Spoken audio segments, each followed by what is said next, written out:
The 22nd of May, 1939, Berlin, Nazi Germany. The Foreign Minister of Italy, Galeazzo Ciano, and Hitler's Foreign Minister Joachim von Ribbentrop signed the Pact of Steel, which in the event of war commits both countries to support one another militarily and economically.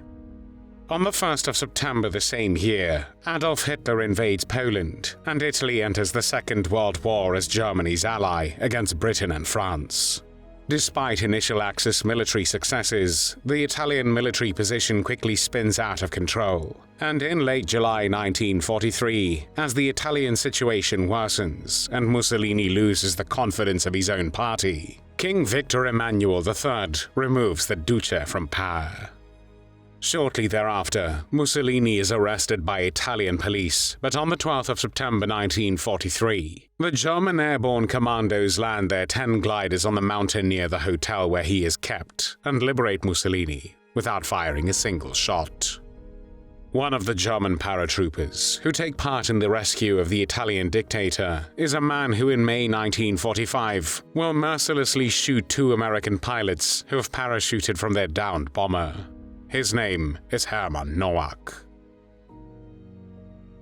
Hermann Noack was born on the 4th of June 1912 in the city of Duisburg, then part of the German Empire. Noack attended public school until the 8th grade, when, at the age of 14, he became an apprentice shoe cobbler in the town of Bad Freienwalde.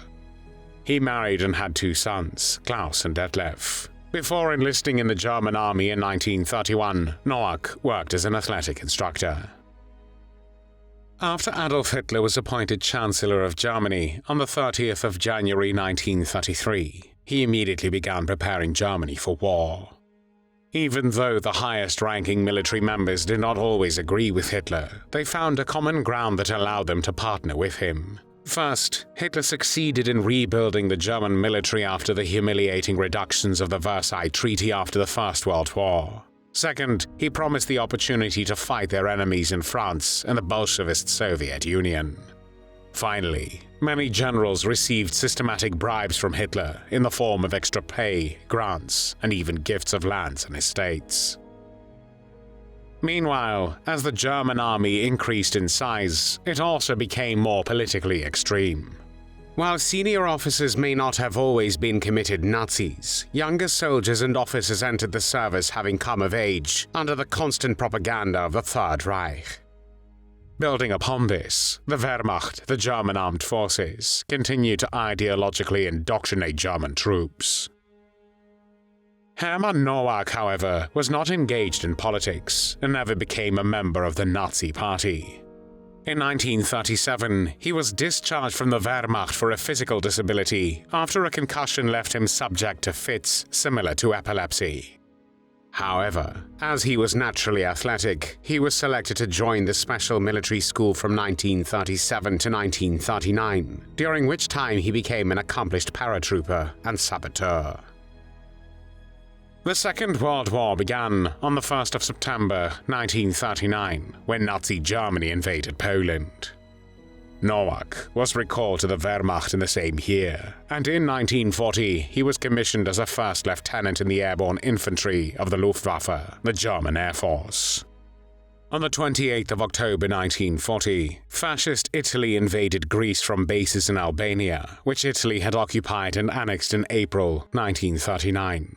Within a matter of days, however, the Greek army drove the Italians back into the Albanian mountains, where the conflict reached a stalemate.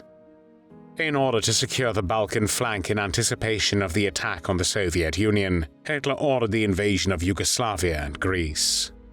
On the 6th of April 1941, the Germans and Italians, supported by Bulgarian and Hungarian units, attacked. By the 28th of April, Axis troops had pacified most of the Greek mainland, but Greek resistance on the islands continued until June. Noack was involved in this operation, taking part in a combat parachute jump at Corinth and another during the Battle of Crete. After the Greeks surrendered, Germany, Italy, and Bulgaria divided the country into zones of occupation. The Germans occupied Greece until October 1944. On the 22nd of June 1941, under the codename Operation Barbarossa, Nazi Germany invaded the Soviet Union, its ally in the war against Poland. It was the largest German military operation of the Second World War, and Germany, together with its allies, assembled more than 3.5 million troops for the attack. Hermann Noack took part in this invasion, and after his return to Germany, he was put in command of German youth units near Berlin. In 1943, however, he was recruited by Otto Skorzeny, an officer in the Waffen-SS leading special operations units, to liberate Benito Mussolini, the deposed Italian fascist dictator, from the Dolomite Mountains prison where he was being detained after the King of Italy, Victor Emmanuel III, removed Mussolini from power. On the 12th of September 1943, Skorzeny and his men, including Noack, descended in 10 gliders upon the remote Italian mountaintop hotel where Mussolini was held captive, overwhelming the Italian guards with a surprise attack, and freeing the dictator without firing a single shot, in what became known as the Gran Sasso raid. Mussolini then established a competing Italian government known as the Italian Social Republic, or the Salo Republic, which was essentially a German puppet state. In 1944, Noack operated a Hitler Youth camp in the vicinity of Harbach, even though he was never a member of Hitler Youth himself. Founded in 1926, the original purpose of the Hitler Youth was to train boys to enter the SA, a Nazi Party paramilitary formation. After 1933, however, youth leaders sought to integrate boys into the Nazi national community and to prepare them for service as soldiers in the armed forces or in the SS. In the autumn of 1944, as Allied armies crossed the borders into Germany, the Nazi regime conscripted German youths under 16 to defend the Reich, alongside seniors over the age of 60, in the militia units of the Volkssturm, meaning People's Storm. Poorly equipped and inadequately trained, thousands of youths fought and died for the German war effort, even as defeat had become inevitable. During the latter part of September 1944, 2 American officers were shot down and landed near the village of Hattenrod in Germany. Both were found and handed over safely to the Burgomeister, the chairman of the executive council of the town. However, then came Hermann Noack and a uniformed member of the fire brigade named Georg Bess, who was to help Noack. Firstly, they picked up one captive, and shortly after the second one. The Americans were not seen alive again, because Noack had shot them, claiming they had attempted to escape. Noack and Bess came to the Burgomeister office, asking for help with digging the graves, and 2 men, Sert and Borger, brought spades to accompany them to bury the dead American pilots. Fritz, a man who followed them from the office, later testified that blood was flowing from a wound in the back of the neck of the second dead American, but he made no official report of what he had seen. Prior to these killings, Noack asked how captured aviators should be treated, as prisoners or gangsters, and the command had voted that they be treated as gangsters. However, at the same time, another 3 Americans captured in this area were handed over to the authorities, and as they were not left in the hands of Noack, they survived. After the killing, Noack returned to his Hitler Youth camp, and those who had participated in the event were ordered to remain silent. If they disobeyed, he would call the Gestapo, the secret police of Nazi Germany. The Second World War in Europe ended on the 8th of May, 1945.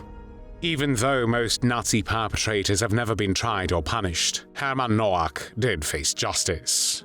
After the war, he was arrested and kept in an internment camp near the city of Karlsruhe until the 18th of July, 1946. Then he was tried at Dachau, together with Georg Bess, before a general military government court for violation of the laws of war. Although during the trial he tried to blame the killing of the American flyers on Bess, the court did not believe him because the statements of many other witnesses did not match his version of events. Among the witnesses were the women who found one of the Americans in the woods, as well as men from the Burgomeister's office who helped with digging the graves.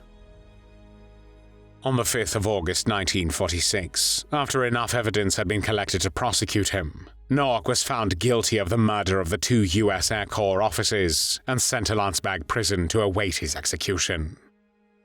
Whilst in prison, Noack shrewdly pretended to be mentally ill and convinced several psychiatrists that he was schizophrenic, which led his guards to believe that he was less of a risk.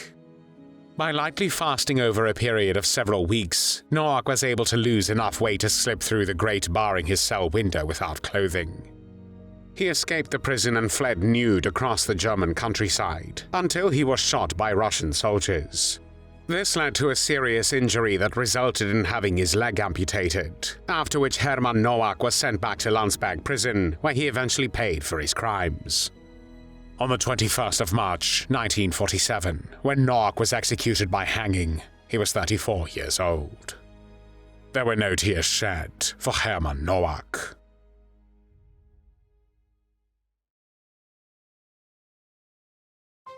Thanks for watching the World History Channel. Be sure to like and subscribe, and click the bell notification icon so you don't miss our next episodes. We thank you, and we'll see you next time on the channel.